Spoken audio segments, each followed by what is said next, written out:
सो Hardy-Weinberg principal, तो आखिर में हार्डी-विनबर्ग प्रिंसिपल क्या एक्सप्लेन करता है? ये बोलता है कि जो अलेलिक फ्रीक्वेंसी, जो अलील का जो फ्रीक्वेंसी है पॉपुलेशन में, ये कांस्टेंट रहता है फ्रॉम जनरेशन टू जनरेशन तक। मतलब एक जनरेशन से दूसरे जनरेशन तक आप समझें कि जो अलेलिक फ्रीक्वेंसी है, जो अलील का फ्रीक्वेंसी है कांस्टेंट रहता है, इसमें कोई भी चेंजेस नहीं होता। आखिर में ऐसा पॉसिबल कब है भाई? जब लार्ज पॉपुलेशन हो, जब लार्ज पॉपुलेशन और उनके बीच में क्या हो भाई?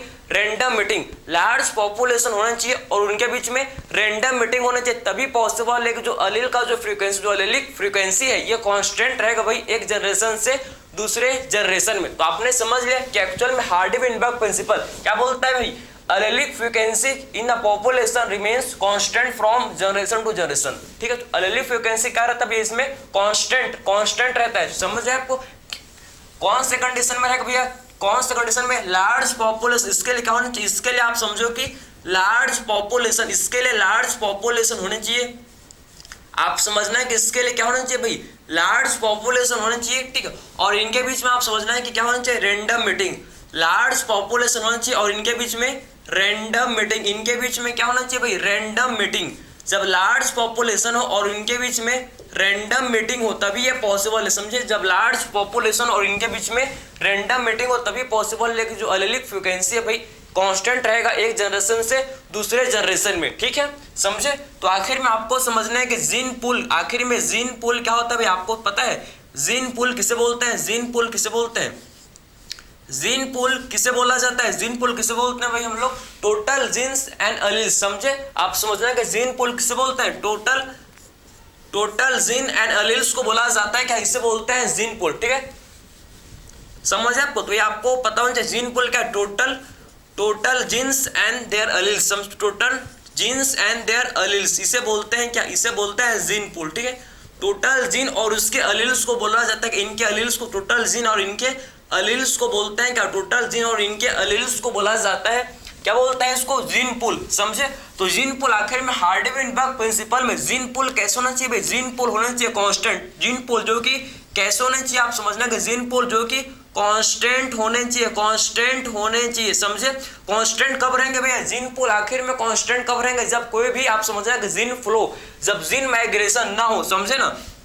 तो आखिर में आप समझना कि जीन पूल आखिर में कांस्टेंट कब रहेगा भाई? आखिर में जीन पूल कांस्टेंट कब रहेगा? जब नो जीन माइग्रेशन, जब कोई भी आप समझना कि जब नो जीन माइग्रेशन, जब जीन माइग्रेशन ना हो। समझे? जब जीन माइग्रेशन नहीं होगा तो हम लोग का क्या होगा भाई?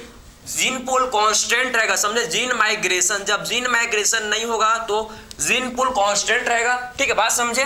जब आप समझना कि नो, आप समझना कि नो जेनेटिक ड्रिफ्ट, जब जेनेटिक ड्रिफ्ट ना हो भाई, जब जेनेटिक ड्रिफ्ट ना हो, जब जेनेटिक ड्रिफ्ट ना हो तो ये ठीक, इससे हम लोग का क्या होगा भाई? जब जेनेटिक ड्रिफ्ट ना हो तो इससे क्या होगा भाई? हम लोग का जीन पूल कांस्टेंट रहेगा। ठीक है, आप समझना कि जब क्या हो भाई? जब हम लोग का, आप समझो कि जब जेनेटिक, आप समझना कि जीन माइग्रेशन ना हो तो हम लोग का जीन पूल कांस्टेंट रहेगा। आप समझना कि जब जेनेटिक ड्रिफ्ट ना हो तो हम लोग कांस्टेंट रहेगा। जब नेचुरल सिलेक्शन, आप समझना कि जेनेटिक रिकॉम्बिनेशन, जब नेचुरल सिलेक्शन भी नहीं होने चाहिए और जेनेटिक रिकॉम्बिनेशन भी नहीं होने चाहिए तभी जो है भाई जीन पूल कांस्टेंट रहेगा। जेनेटिक रिकॉम्बिनेशन, जब जेनेटिक रिकॉम्बिनेशन भी ना हो तभी हम लोग का जो क्या है भैया? जीन पूल कांस्टेंट रहेगा। और क्या नहीं होने चाहिए भाई? और क्या नहीं होने चाहिए? आप समझ रहे हैं कि no natural selection, no natural selection, natural selection भी नहीं होने चाहिए। समझे? नो नेचुरल सिलेक्शन, जब नेचुरल सिलेक्शन भी नहीं हो भाई, जब नेचुरल सिलेक्शन भी नहीं होगा तभी हम लोग का जीन पूल कांस्टेंट मेंटेन रहेगा। तो आपको ये चीज आपको समझ तो है ना कि एक्चुअल में क्या नहीं होने चाहिए भैया? ना तो हम लोग का जीन माइग्रेशन होना चाहिए, ना तो जेनेटिक ड्रिफ्ट होने चाहिए। जीन माइग्रेशन नहीं होने चाहिए, जेनेटिक ड्रिफ्ट नहीं होने चाहिए भाई, ना तो क्या नहीं होना चाहिए भाई? आप समझना कि जेनेटिक रिकॉम्बिनेशन भी नहीं होना चाहिए, जेनेटिक रिकॉम्बिनेशन भी नहीं होने चाहिए। और आपका नेचुरल सिलेक्शन, जब नेचुरल सिलेक्शन भी ना हो तभी हम लोग का जो क्या भाई, जो तभी हम लोग का जो कि जीन पूल कांस्टेंट रहेगा। समझे? जीन पूल हम लोग का कांस्टेंट मेंटेन रहेगा और ये हम लोग का प्रिंसिपल जो कि क्या हो जाएगा? एप्लीकेबल हो जाएगा। बात समझे? क्योंकि यही तो बोलता है कि क्या बोलता है ये? अलेलिक फ्रीक्वेंसी क्या होना चाहिए भाई? अलेलिक फ्रीक्वेंसी आप समझो पॉपुलेशन में कांस्टेंट होनी चाहिए भाई एक जनरेशन से दूसरे जनरेशन तक। ठीक है, अब बात करेंगे इसके बाद हम लोग क्या कौन कौन आप समझना है कि बात करेंगे। सबसे पहले बात करेंगे इसका प्रिंसिपल। इन्होंने बोला था कि P+Q, इन्होंने इक्वेशन दिया था, हार्डी-विनबर्ग का एक इक्वेशन है P plus Q is equal to 1। इनके इक्वेशन के बारे में डिस्कस करेंगे। बात समझे? इन्होंने इक्वेशन दिया था भाई P plus Q is equal to 1, उसको हम लोग अब डिस्कस करेंगे। समझ है आपको? चलो भाई इसको हम लोग डिस्कस करते हैं। P plus Q is equal to 1 इन्होंने, ये हम लोग का क्या हार्डी-विनबर्ग का इक्वेशन है। समझ है आपको? ठीक है, इक्वेशन है भाई, तो ये आपको चीज आपको पता होना चाहिए। तो आपको ये चीज आपको समझ तो आ रहा है, इसमें किसी भी टाइप का आपको डाउट तो नहीं है भाई, नहीं होना चाहिए। ठीक है, चलो भाई, तो ये आई होप आपने समझ लिया। थोड़ा सा मेरे को इंक डालने दे रहो भाई, इंक का भी तो ठीक टाइम में खत्म हो गया। ठीक है, खत्म होने वाला है मीन्स, ठीक है, तो आप समझ गए। अब बात करते हैं भाई हम लोग इसके बारे में। अब बात करते हैं भाई, चलो इंक डाल रहा था भाई, इंक खत्म हो गया था, खोने वाला था। ठीक है, हाल तक, ठीक है, उसके लिए इंक भी जरूरी है भाई इसके लिए। तो बात करते हैं अब हम लोग हार्डी-विनबर्ग का इक्वेशन, इसके इक्वेशन को देख लेते हैं। काफी ज्यादा क्या भाई ये हम लोग का इंपॉर्टेंट है। समझ है आपको? ठीक है, ये देखो भाई हार्डी-विनबर्ग का इक्वेशन, इसके इक्वेशन को डिस्कस कर। इसके इक्वेशन क्या भाई, तो इसके इक्वेशन क्या है इसको हम लोग डिस्कस कर लेते हैं। ये चीज आपको पता होना चाहिए, काफी ज्यादा इंपॉर्टेंट। ठीक है, P plus Q is equal to 1, P plus Q is equal to 1। आखिर में P क्या है भाई? P हम लोग का है क्या, बताओ तो जरा। P किसको रिप्रेजेंट कर रहा है? P किसको रिप्रेजेंट कर रहा है? P रिप्रेजेंट कर रहा है किसको भाई? डोमिनेंट अलील को। ठीक है, और क्यों हम लोग के रिसेसिव अलील को, जो कि रिप्रेजेंट कर रहे हैं। बात समझे? तो P किसको रिप्रेजेंट कर रही है, किसको रिप्रेजेंट कर रही है? हम लोग का डोमिनेंट अलील। ठीक है, तो डोमिनेंट अलील को ये रिप्रेजेंट कर, हम लोग का डोमिनेंट, आप बोल सकते हैं कि डोमिनेंट अलील को रिप्रेजेंट कर। डोमिनेंट अलील है ये हम लोग का क्या भाई? डोमिनेंट अलील, अलील है, समझे? डोमिनेंट अलील है। ठीक है, और क्यों क्या भाई? क्यों हम लोग का इसे बोलते हैं, ये हम लोग का है रिसेसिव अलील। ये क्या है भाई? रिसेसिव अलील। ठीक है, रिसेसिव अलील, समझे?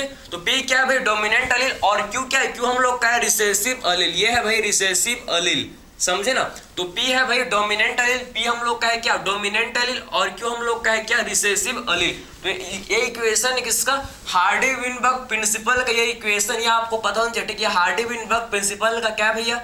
ये हम लोग के हार्डी-विनबर्ग प्रिंसिपल का ये इक्वेशन है, समझे? हार्डी-विनबर्ग प्रिंसिपल का ये इक्वेशन, ये आपको पता होना चाहिए। P plus Q is equal to 1, P plus Q is equal to 1, ये हार्डी-विनबर्ग का इक्वेशन है, समझे? हार्डी-विनबर्ग प्रिंसिपल का ये इक्वेशन है। समझ है आपको? ठीक है, अगर इसको हम लोग होल स्क्वायर, आप समझ रहे हैं कि इसको हम लोग क्या ले, अगर आप समझ रहे हैं इसको हम लोग होल स्क्वायर ले लें, इसको हम लोग क्या ले भैया? इसको P प्लस क्यू का होल स्क्वायर। ठीक है, P प्लस, आप समझना है कि P प्लस क्यू का होल स्क्वायर ले भाई, तो क्या हो जाएगा? ये P प्लस क्यू का होल स्क्वायर ले तो क्या हो जाएगा? आप समझना, हम लोग का हो जाएगा भाई, इसे क्या ये हो जाएगा P square plus 2PQ plus Q square plus क्या हो जाएगा भाई? क्यू स्क्वायर, समझे? अगर हम लोग P प्लस क्यू का होल स्क्वायर ले तो क्या हो जाएगा भाई? P square plus 2PQ plus Q square. तो आखिर में आप समझना कि P स्क्वायर, अभी जो P स्क्वायर आप समझना है कि P स्क्वायर किसको रिप्रेजेंट कर रहा है भैया? आप समझना है कि P स्क्वायर रिप्रेजेंट कर रहा है किसको? होमोजाइगस डोमिनेंट को, समझे? P स्क्वायर किसको रिप्रेजेंट कर रहा है भैया? हम लोग को समझो कि P स्क्वायर किसको रिप्रेजेंट कर रही है? हम लोग को रिप्रेजेंट कर रहा है भाई होमोजाइगस, किसको? होमोजाइगस डोमिनेंट को, समझे? होमोजाइगस डोमिनेंट को ये रिप्रेजेंट कर रहा है, समझे? होमोजाइगस आप समझ रहे हैं कि होमोजाइगस डोमिनेंट को ये रिप्रेजेंट कर रहा है, होमोजाइगस डोमिनेंट को ये रिप्रेजेंट कर रहा है। ठीक है, डोमिनेंट को ये रिप्रेजेंट कर रहा है। तो P स्क्वायर किसको रिप्रेजेंट कर रहा है भाई? होमोजाइगस डोमिनेंट को रिप्रेजेंट कर रहा है। 2PQ किसको रिप्रेजेंट कर रही है? हम लोग को रिप्रेजेंट कर रहा है भाई हेट्रोजाइगस डोमिनेंट, किसको भाई? ये आप समझ रहे हैं कि हेट्रोजाइगस, समझे? ये किसको रिप्रेजेंट कर रहा है? हेट्रोजाइगस, समझे? ये हेट्रोजाइगस को रिप्रेजेंट कर रहा है, समझ है आपको? और Q स्क्वायर किसको रिप्रेजेंट कर रहा है भाई? Q स्क्वायर रिप्रेजेंट कर रहा है किसको? आप समझना कि रिसेसिव आप समझना कि होमोजाइगस रिसेसिव को ये रिप्रेजेंट कर रहा है, होमोजाइगस रिसेसिव, समझे? होमोजाइगस रिसेसिव, ये क्या भाई? हम लोग का Q स्क्वायर का होमोजाइगस रिसेसिव। बात समझ आपको? होमोजाइगस रिसेसिव, ठीक, होमोजाइगस रिसेसिव को ये एक्सप्लेन करते हुए इक्वेशन किसका? ये हम लोग का इक्वेशन हार्डी-विनबर्ग प्रिंसिपल का ये इक्वेशन, ये आपको पता होना चाहिए कि एक्चुअल में इसका इक्वेशन क्या है भैया? आपको पता होना चाहिए। ठीक, तो ये इक्वेशन आपको समझ आए कि P plus Q whole square is equal to P square plus 2PQ plus Q square, P square plus 2PQ plus Q square. P square यहाँ किसको रिप्रेजेंट कर रहा है भैया? हम लोग के होमोजाइगस डोमिनेंट को। क्यू 2pq किसको रिप्रेजेंट कर, हेटेरोजाइगस को, nq स्क्वायर होमोजाइगस रिसेसिव को हम लोग का ये रिप्रेजेंट करते हैं। इस इक्वेशन को आपने समझ, ये हम लोग का हार्डी-विनबर्ग प्रिंसिपल का क्या भैया इक्वेशन है, समझ आपको, ये आपको चीज समझ आया होगा कि actual p plus q is equal to 1। तो आपने p डोमिनेंट एलील को, q for recessive allele, p means अगर p है तो सिर्फ हम लोग का डोमिनेंट एलील है ये एलील, और ये हम लोग का p स्क्वायर क्या है, होमोजाइगस डोमिनेंट है, होमोजाइगस डोमिनेंट है, ये हम लोग का ओनली p है means dominant allele, p square means homozygous dominant, समझे ना।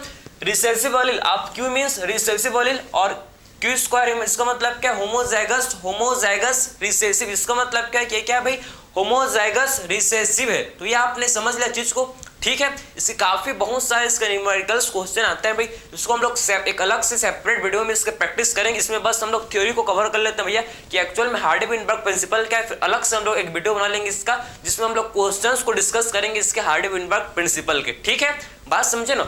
अब आप बात कर लेते हैं भैया कौन कौन से फैक्टर, अब बात करता है कौन कौन से फैक्टर जो कि इफेक्ट करता है किसको, हार्डी-विनबर्ग प्रिंसिपल, कौन कौन से फैक्टर जो है भाई ये इफेक्ट करता है उसको डिस्कस कर लेते हैं, ठीक है, जिससे आपको और कॉन्सेप्ट आपको क्लियर समझ जाएगा, ठीक है ना। तो ये चीज को आप समझना, अगर इंडिविजुअल है तो हम लोग क्या करेंगे भाई, अगर इंडिविजुअल में हम लोग p स्क्वायर, समझे, तो ये चीज आपको पता होनी चाहिए, ठीक है। चलो भाई अब बात करते हैं कौन कौन से फैक्टर जो कि हार्डी-विनबर्ग प्रिंसिपल को इफेक्ट करते हैं भाई, इसको डिस्कस करते हैं कौन कौन से फैक्टर हैं।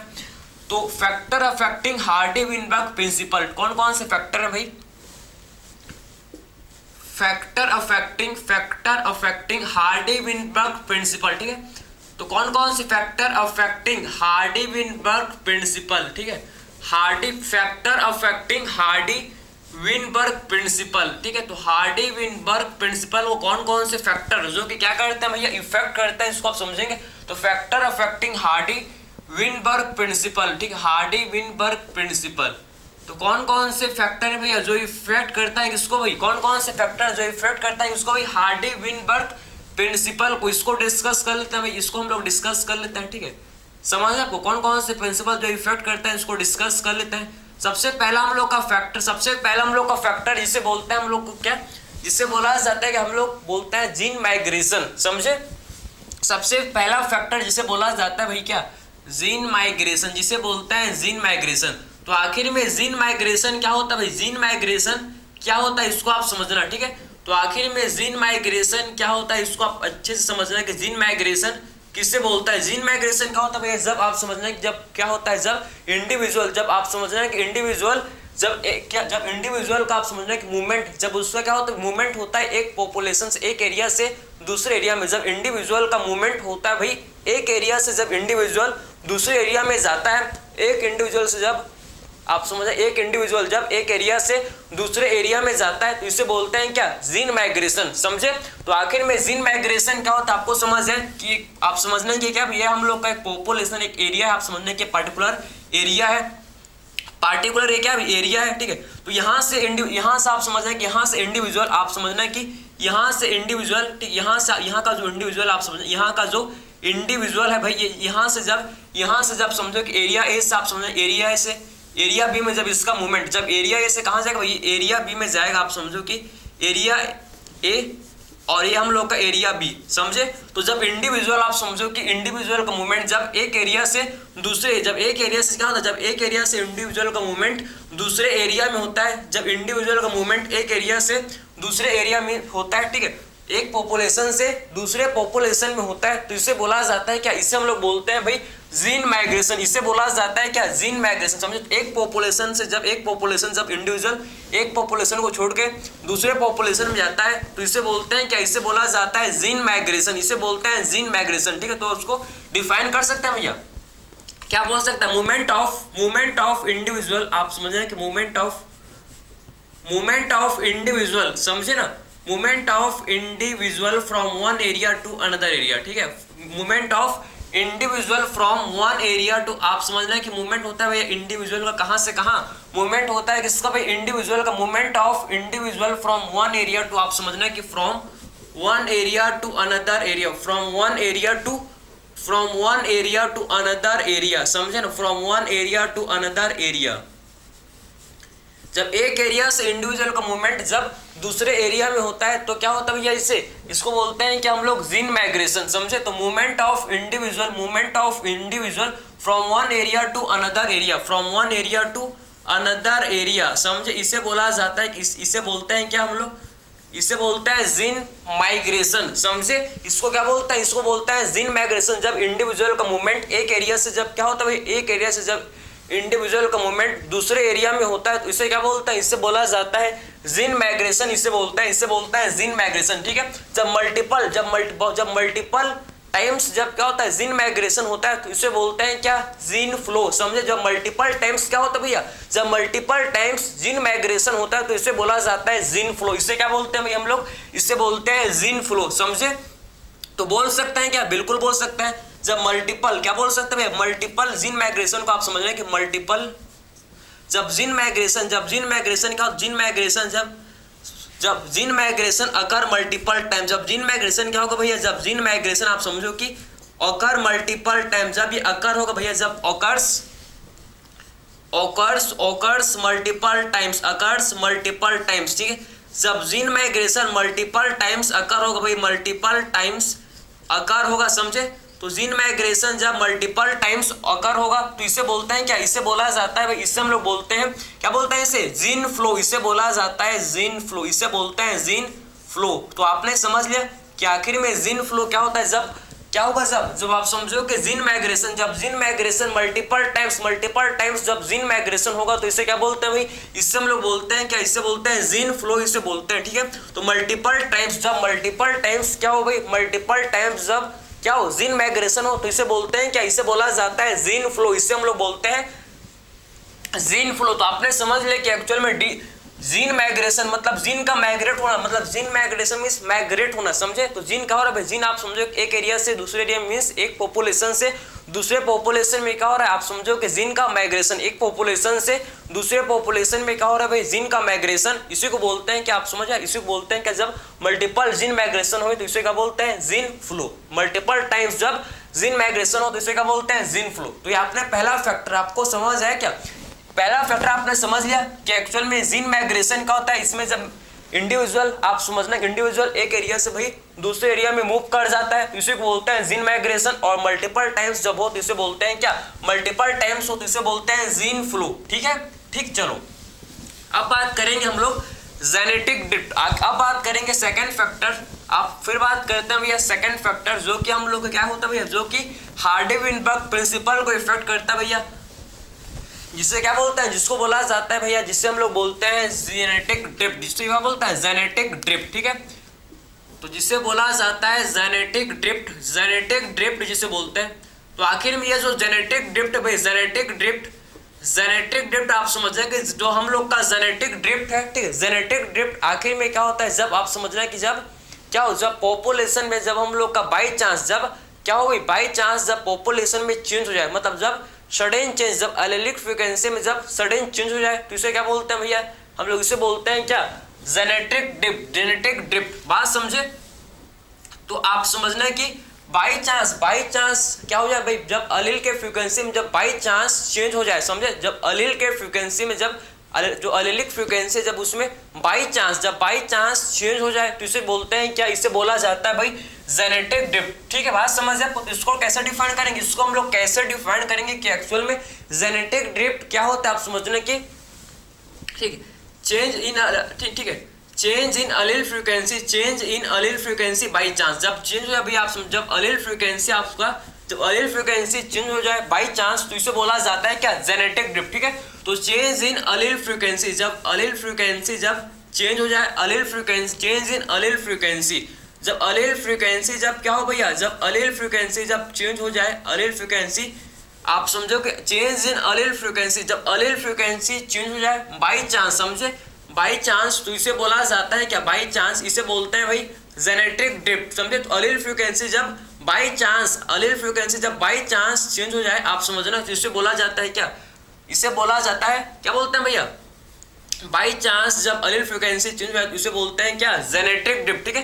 जेनेटिक ड्रिफ्ट हमेशा ऑपरेट करता है भैया स्मॉल पॉपुलेशन, ये भी क्वेश्चन काफी बार आता है भाई, रिपीटेड, आप समझना कि काफी बार ये रिपीट होता है कि जेनेटिक ड्रिफ्ट किसमें ऑपरेट करता है भाई? स्मॉल पॉपुलेशन में, समझे? स्मॉल पॉपुलेशन में जेनेटिक ड्रिफ्ट होता है, लार्ज पॉपुलेशन में जेनेटिक ड्रिफ्ट नहीं होता, समझे ना? तो ये चीज अच्छे से आप दिमाग बैठा लो भाई कि genetic drift always occur in small population, हमेशा ये स्मॉल पॉपुलेशन में होता है भैया हम लोग का क्या? Genetic drift. समझ आपको? जेनेटिक ड्रिफ्ट हम लोग को always occur in small population, समझे? हमेशा किसमें होता है भैया? Always occur in small population, always occur in small population, occur in small population, समझे? तो जेनेटिक ड्रिफ्ट हमेशा स्मॉल पॉपुलेशन में, स्मॉल पॉपुलेशन में ही अकर होता है। जेनेटिक ड्रिफ्ट हमेशा स्मॉल पॉपुलेशन में होता है, समझे ना? तो जेनेटिक ड्रिफ्ट क्या होता है? हमेशा small always occur in small population, ठीक है? Always occur in small population, समझ आपको? तो जेनेटिक ड्रिफ्ट हमेशा स्मॉल पॉपुलेशन में क्या होता है भाई? अकर होता है, ठीक है? समझे? तो जेनेटिक ड्रिफ्ट हमेशा क्या होता है भाई? स्मॉल पॉपुलेशन में जो कि अकर होता है, ठीक है? तो आपने समझ लिया कि एक्चुअल में जेनेटिक ड्रिफ्ट क्या होता है भैया? जब अलील के फ्रीक्वेंसी में जब क्या बाई चांस जब अलील के फ्रीक्वेंसी में चेंज हो जाए, बाई चांस जब अलील के फ्रीक्वेंसी में चेंज हो जाए, तो इसे क्या बोलते हैं भाई हम लोग? Genetic drift. और हमेशा जेनेटिक ड्रिफ्ट जो कि किसमें होता है भाई? Small population. हमेशा जेनेटिक ड्रिफ्ट किसमें होता है? आप समझ रहे हैं कि स्मॉल पॉपुलेशन में होता है जेनेटिक ड्रिफ्ट। बात समझ आपको? हमेशा जेनेटिक ड्रिफ्ट स्मॉल पॉपुलेशन में होता है, ठीक है? अब बात करते हैं जेनेटिक ड्रिफ्ट को दो इफेक्ट होते हैं, एक हम लोग का है फाउंडर इफेक्ट और एक होता है जिसे बोलते हैं बॉटलनेक इफेक्ट, ठीक है? तो इसको दो इफेक्ट होते हैं भैया, आप समझना है कि दो इफेक्ट। जेनेटिक ड्रिफ्ट के कितने इफेक्ट होते हैं भाई? जेनेटिक ड्रिफ्ट के दो इफेक्ट होता है, दो जेनेटिक ड्रिफ्ट के दो इफेक्ट। एक हम लोग का होता है क्या? एक हम लोग का होता है जिसे बोलते हैं हम लोग फाउंडर इफेक्ट, एक होता है बॉटलनेक इफेक्ट, ठीक है? तो एक होता है जिसे बोलते हैं क्या? एक होता है जिसे बोला जाता है फाउंडर इफेक्ट, फाउंडर इफेक्ट, और एक होता है जिसे बोलते हैं बॉटलनेक इफेक्ट, समझे? बॉटलनेक इफेक्ट, ठीक है? फाउंडर इफेक्ट और एक होता है जिसे क्या बोलते हैं भैया? Bottleneck effect, bottleneck effect, bottleneck effect, समझे? बॉटलनेक इफेक्ट, समझ है आपको? तो ये आपने समझ लिया कि एक्चुअल में जेनेटिक ड्रिफ्ट, ठीक है? जेनेटिक ड्रिफ्ट आपको हम लोग का इसका दो इफेक्ट होता है। एक हम लोग का होता है क्या? इसका फाउंडर इफेक्ट, एक होता है इसका जिसे बोलते हैं क्या? एक होता है भैया फाउंडर इफेक्ट, एक होता है इससे बोला जाता है क्या? बॉटलनेक इफेक्ट, ठीक है? तो आखिर में सबसे पहले बात करेंगे कि फाउंडर इफेक्ट क्या होता है, फाउंडर इफेक्ट क्या होता है, समझे? तो फाउंडर इफेक्ट ना आप समझे तो यहाँ पर आप समझना, यहाँ ग्रुप ऑफ, यहाँ पर एक पॉपुलेशन, यहाँ पर क्या भाई? एक पॉपुलेशन रहती है, यहाँ पर एक, ठीक है? आप समझे पार्टिकुलर एरिया में एक पॉपुलेशन का एक पॉपुलेशन है, ठीक है? एक यहाँ पर आपका क्या? यहाँ पर पॉपुलेशन है, यहाँ पर पॉपुलेशन है, समझो? यहाँ पर इंडिविजुअल का एक यहाँ पर एक इंडिविजुअल का पॉपुलेशन, यहाँ पर क्या? यहाँ पर हम लोग का इंडिविजुअल का पॉपुलेशन है, समझे? ये क्या पॉपुलेशन है? और ये पॉपुलेशन आप समझ, इस पॉपुलेशन से जब आप समझना है कि इस पॉपुलेशन से जब कुछ इंडिविजुअल आप समझो कि यहाँ से क्या होगा भाई? यहाँ से इन्होंने क्या करे? यहाँ से सेपरेट होगा, यहाँ से ये सेपरेट होगा, यहाँ से समझो कि सेपरेट होगा, यहाँ से क्या होगा भाई? ये कुछ इंडिविजुअल यहाँ से सेपरेट हो गए और आप समझना है कुछ इंडिविजुअल यहाँ से सेपरेट हो गए, आप समझना कि एक न्यू एरिया में चले गए, एक न्यू एरिया में चले गए। और न्यू एरिया में जब ये न्यू एरिया में गए, जब कुछ इंडिविजुअल आप समझना कि जब यहाँ से कुछ इंडिविजुअल आप समझो कि न्यू एरिया में गए, ये कहाँ चले गए भाई? ये हम लोग के न्यू एरिया में चले गए, समझे? तो न्यू एरिया में जब यहाँ से आप समझना कि यहाँ से पॉपुलेशन से जब इंडिविजुअल न्यू एरिया में गए, तो ये जो न्यू एरिया में जो आप समझना कि ये जो हम लोग का पॉपुलेशन, जो आपके ये जो इंडिविजुअल जो पॉपुलेशन से क्या होगा भैया? ये इंडिविजुअल जो क्या होगा आप समझना कि ये मेन पॉपुलेशन से सेपरेट, ये क्या होगा भैया? मेन पॉपुलेशन से सेपरेट मीन्स अलग हो गए, समझे? ये इंडिविजुअल मेन पॉपुलेशन से सेपरेट मीन्स अलग हो गए। अब ये इंडिविजुअल आप समझो कि जहाँ ये गए, जहाँ ये न्यू एरिया में गए, तो इनको इन्वायरमेंट, इनको क्या मिलेगा? इनको डिफरेंट इन्वायरमेंट मिलेगा।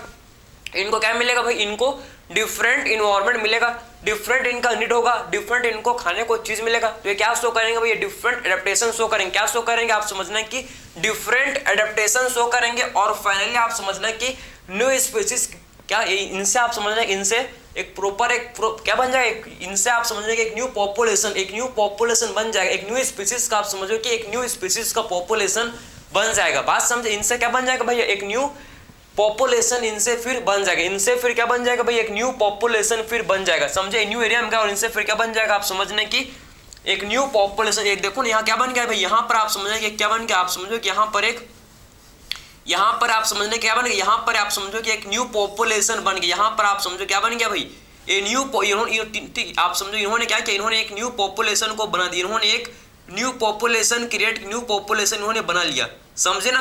तो इस टाइप इसे बोलते हैं क्या, इससे बोला जाता है फाउंडर इफेक्ट। जो यहाँ पर आप देखो ना, इस न्यू पॉपुलेशन जो बना है, इसमें जो आपके इसमें जो इंडिविजुअल जो आप पहले जो पॉपुलेशन को छोड़कर यहाँ पर आए थे, इनको क्या बोलेंगे, इनको बोलेंगे फाउंडर्स, क्योंकि इन्होंने ही तो क्या भैया न्यू पॉपुलेशन को खड़ा किया। पहले आप जहाँ रहते हो, अगर आप गांव में रहते हो कि आप कहीं भी रहते हो, ठीक है, तो भाई आपसे आपके गांव में पहले सब लोग एक साथ नहीं गए थे, पहले एक दो लोग आए थे, पहले एक दो के परिवार आए थे, उन्होंने फिर आप समझो कि उन्होंने फिर पूरा गांव को बसा लिया। बात समझे ना, एक दो के बस परिवार पहले थे उस गांव में, लेकिन कुछ सालों बाद, ठीक है, कुछ सालों पास वहां पूरा परिवार ही बस गया भाई, पूरा आप समझे कि पूरा गांव ही भर गया। बात समझ जाए तो आपने समझ लिया कि एक्चुअल में ऐसी जो आप समझो कि जो आप यहाँ से अलग होकर जो इंडिविजुअल एक न्यू एरिया में आए, तो इन्होंने क्या किया, इन्होंने आप समझो कि रिप्रोड्यूस करके इन्होंने एक न्यू पॉपुलेशन को क्या करता है, न्यू पॉपुलेशन एक बना लिया, एक न्यू पॉपुलेशन बना लिया, समझे। तो इनको बोलते हैं, इस टाइप के इफेक्ट को बोला जाता है क्या, फाउंडर इफेक्ट। इससे बोलते हैं क्या, इससे हम लोग बोलते हैं फाउंडर इफेक्ट, ठीक है। बॉटल नेक इफेक्ट, बॉटल नेक इफेक्ट क्या होता है भाई, बॉटल नेक इफेक्ट क्या होता है भाई, आप समझना है कि ये बॉटल है, ये बॉटल है, ठीक, ये बॉटल आप समझना है कि बॉटल नेक इफेक्ट क्या है भाई, बॉटल नेक इफेक्ट क्या होता है, आप समझना है कि बॉटल है, समझे। तो बॉटल नेक इफेक्ट क्या होता है भैया, बॉटल नेक इफेक्ट क्या होता है, आप समझे कि बॉटल है, ठीक, ये बॉटल है भाई, ये बॉटल है, समझे। ये क्या है भाई, बॉटल, ये बॉटल का नेक है, समझे। इसको थोड़ा सा बड़ा बनाएंगे भाई, जिससे आपको समझ आए। तो ये बॉटल है, आपको दिख रहा है बॉटल, ये बॉटल है, ठीक, आपका वाटर बॉटल है भाई, ये वाटर बॉटल है, कुछ मत समझना है, ठीक है। आप किसी और का बॉटल मत समझना, एक बॉटल आपका वाटर बॉटल है, ठीक है, बात समझे। तो आप समझो कि पहले जो क्या था भैया, पहले आप समझना कि पहले जो चीता, इसका एग्जांपल वही फेमस सब लोग देते हैं, वही एग्जांपल मैं दूंगा आपको, चीता का एग्जांपल, ठीक है। चीता का एग्जांपल हर कोई थोपता है भाई, हम लोग भी थोपेंगे, हम लोग भी चीता के एग्जांपल से समझेंगे, बात समझे। तो यहाँ पर पहले क्या था, यहाँ पर पूरे बॉटल में आप समझो कि पहले बहुत सारे यहाँ पर चीता थे, पहले बहुत सारे यहाँ पर क्या था भैया, बहुत सारे पहले आप समझो कि बहुत सारे पहले चीता का पॉपुलेशन पहले काफी ज्यादा क्या था भैया, चीता का पॉपुलेशन था। ये आप हम लोग के क्या है भैया, ये हम लोग के चीता का पॉपुलेशन, ये हम लोग के क्या है, चीता का पॉपुलेशन। यहाँ पर हम लोग के बहुत सारे क्या है भैया, यहाँ पर चीता का पॉपुलेशन, ठीक है। तो यहाँ पर पहले बहुत सारे क्या था भैया, चीता का पॉपुलेशन था, लेकिन ड्यू टू क्लाइमेटिक चेंजेस, आप समझना कि हंटिंग की वजह से, आप समझो कि हंटिंग की वजह से क्या हो गया, चीता का पॉपुलेशन काफी रिड्यूस हो गया, काफी कम हो गया, समझे। आप समझे कि पहले बहुत सारे चीता थे, पहले क्या था भैया, बहुत सारे चीता, हर जगह आपको चीता ही चीता। आजकल देखोगे आप, मतलब देखने को नहीं मिलता, सिर्फ जू में भी शायद ही होता है, ठीक है, शायद ही होता है जू में भी, ऐसा है कि हर जू में नहीं होता, गिने चुने जू में आपको चीता देखने को मिलेगा। बात समझ आपको क्यों, क्योंकि हंटिंग की वजह से क्या होगा, चीता का पॉपुलेशन काफी कम, आप समझ रहे हैं कि चीता का पॉपुलेशन काफी कम, इतना कम हो गया कि अब हम लोग के सिर्फ जो चीता है भैया, बॉटल के नेक जितने, सिर्फ चीता आप समझो कि बॉटल के नेक जितने बचे हैं। अब चीता जो कि सिर्फ कितने बचे हैं भाई, आप चीता दो कि हम लोग समझो कि सिर्फ बॉटल के नेक जितने सिर्फ चीता जो कि बचे हुए, पहले पूरा बॉटल के इतना थे कि पूरा बॉटल में फिट हो गए थे, समझे ना। लेकिन अब समझना कि चीता इतने ही बचे हैं कि उसके बॉटल में फिट, मतलब बॉटल के नेक जितने, आप समझना कि बॉटल के नेक जितने ही अब चीते बचे हुए हैं, चीता जो कि बचे हुए हैं, बाकी सब क्या हो गया भैया, हंटिंग की वजह से सब क्या हो गए, सब मर गए। बात समझे, सब के सब क्या हो गए, मर गए, ठीक है, बात समझ आपको। तो ये हम लोग का है क्या, बॉटल नेक इफेक्ट, इससे बोलते हैं बॉटल नेक इफेक्ट, इससे बोला जाता है भाई बॉटल नेक इफेक्ट, इससे बोला जाता है। तो आपने ये समझ लिया कि एक्चुअल में बॉटल नेक इफेक्ट था, पहले पूरा बहुत सा, पहले चीता का पॉपुलेशन काफी ज्यादा था, पहले क्या था, चीता का पॉपुलेशन पहले काफी ज्यादा था, लेकिन हंटिंग की वजह से आप समझो कि क्या हो गया, ड्रास्टिकली, मतलब अचानक से क्या हो गया, चीता का पॉपुलेशन कम हो गया। अब इतने ही बचे हैं, जितने बॉटल का जो नेक होता है उतने ही आपके चीता के पॉपुलेशन, आप समझो कि इसमें, मतलब बॉटल के नेक जितने भी जो चीता पॉपुलेशन आप समझो इसमें फिट हो जाएंगे, इतने कम है, मतलब इक्का तुक्का लोग ही बस बचे हैं, बाकी सब एक्सटेंट हो गए। बात समझे आप। तो ये आपने जेनेटिक ड्रिफ्ट आपने देख लिया कि एक्चुअल में जेनेटिक ड्रिफ्ट कैसे इफेक्ट करता है भाई, कैसे इफेक्ट करता है, आप समझो कि किसको, हार्डी-विनबर्ग प्रिंसिपल को। जब जेनेटिक ड्रिफ्ट होगा तो हार्डी-विनबर्ग प्रिंसिपल काम नहीं करेगा, समझे। जब जेनेटिक ड्रिफ्ट होगा तो हार्डी-विनबर्ग का प्रिंसिपल काम नहीं करेगा, जब जेनेटिक ड्रिफ्ट होगा तो हार्डी-विनबर्ग का प्रिंसिपल काम नहीं करेगा, ठीक है, समझ है आपको। और क्या भाई, और क्या इसका इफ, और कौन कौन से फैक्टर हैं आप उसको देखते हैं। चलो और कौन कौन से इसके फैक्टर है इसको देखते हैं, काफी ज्यादा इंपॉर्टेंट है, काफी ज्यादा ये इंपॉर्टेंट है, बात समझ आपको। और कौन कौन से फैक्टर हैं जो हम लोग देखते हैं भैया, जो किसको इफेक्ट करते हैं भाई, हार्डी-विनबर्ग प्रिंसिपल को। और कौन कौन से फैक्टर हैं जो इफेक्ट करते हैं भाई, अब देखो और है भाई हम लोग के नेचुरल सिलेक्शन, और क्या है भैया नेचुरल सिलेक्शन, ये तो आपको पता है natural selection, natural selection, natural selection. और कौन से फैक्टर है भैया, जेनेटिक रिकॉम्बिनेशन, आप समझना क्या, genetic recombination, genetic recombination, genetic recombination, ये हम लोग के सारे फैक्टर हैं जो इफेक्ट करता है किसको भाई, हार्डी-विनबर्ग प्रिंसिपल को, समझे, जेनेटिक रिकॉम्बिनेशन, जेनेटिक रिकॉम्बिनेशन। तो ये तो आपको पता है ना कि आखिर में नेचुरल सिलेक्शन, नेचुरल सिलेक्शन जो कि इफेक्ट करता है क्या भाई, हार्डी-विनबर्ग प्रिंसिपल को। नेचुरल सिलेक्शन मींस जिसको नेचर सेलेक्ट करे, जिसको नेचर सिलेक्ट भाई, जिसको नेचर चुने उसे क्या बोलेंगे, नेचुरल सिलेक्शन, समझ है आपको, ठीक है। और जेनेटिक रिकॉम्बिनेशन मतलब रिकॉम्बिनेशन, इसमें क्या होता है, इसमें क्या होता है, इसमें क्रॉसिंग ओवर होता है, पता है आपको, इसमें जेनेटिक मटेरियल का एक्सचेंज होता है। इसमें क्या होता है, जेनेटिक मटेरियल का इसमें चेंज होता है, ये तो आपको पता है। जेनेटिक रिकॉम्बिनेशन क्या भैया, इसमें रिकॉम्बिनेशन में क्या होता है, जेनेटिक मटेरियल का एक्सचेंज होता है between non sister chromatid of homologous chromosome, समझे आप, सिंपल समझो कि इसमें जेनेटिक मटेरियल का इसमें चेंज होता है। जेनेटिक रिकॉम्बिनेशन का मतलब क्या होता है, इसमें जेनेटिक मटेरियल का क्या होता है, इसमें चेंज होता है, इसे बोलते हैं क्या, जेनेटिक रिकॉम्बिनेशन, खत्म बात, कोई नो बकवास, सीधा बात, सब बात समझे आप। इसमें क्या जेनेटिक रिकॉम्बिनेशन में क्या होता है, जेनेटिक मटेरियल का इसमें चेंज होता है, बात समझ आपको। तो आपने दो फैक्ट आपने देख लिया, कौन कौन से फैक्टर आपने, आप सारे फैक्टर आप समझो कि आपने सारे फैक्टर को आपने देख लिया भाई कि कौन कौन से फैक्टर जो कि क्या करते हैं भैया, हम लोग के क्या होना चाहिए भाई, ये सारे फैक्टर जो क्या करते हैं आप समझो, हार्डी-विनबर्ग प्रिंसिपल को इफेक्ट करते हैं। एक लास्ट आपका फैक्टर है, इससे बोला जाता है कि नो म्यूटेशन, भैया म्यूटेशन भी नहीं होना चाहिए, समझे। ये म्यूटेशन भी क्या करता है, म्यूटेशन भी जो कि हार्डी-विनबर्ग प्रिंसिपल को इफेक्ट करता है, समझे। म्यूटेशन भी क्या करता है भैया, म्यूटेशन भी आप समझना कि हार्डी-विनबर्ग के प्रिंसिपल को इफेक्ट करता है, तो म्यूटेशन भी नहीं होने चाहिए। तो आपने सारे फैक्टर आई होप आपको समझ आए होंगे, ठीक है। भैया हम लोग ने डिस्कस कर लिया भैया हार्डी-विनबर्ग प्रिंसिपल, आपको हर चीज आपको क्लियर समझ आएगा आई होप, ठीक है। तो मिलते हैं भाई अगले लेक्चर में, तब तक के लिए थैंक यू।